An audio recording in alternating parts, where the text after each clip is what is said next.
Hey, my name is Sandra and I'm with 2A Direct. Today I'm going to show you the Hytera PD362i radio. I've already taken all the components out of this box, so it comes with the radio, the battery door, the battery, the wrist strap, the belt clip, and the power cord. So let's assemble this all together. First we have the battery, and the battery door you'll hear a click,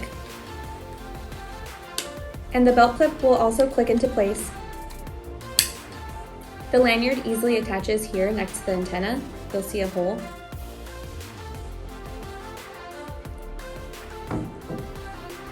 What's really nice is it's long enough so you can wear it around your neck, and there's a clip here to detach the lanyard altogether.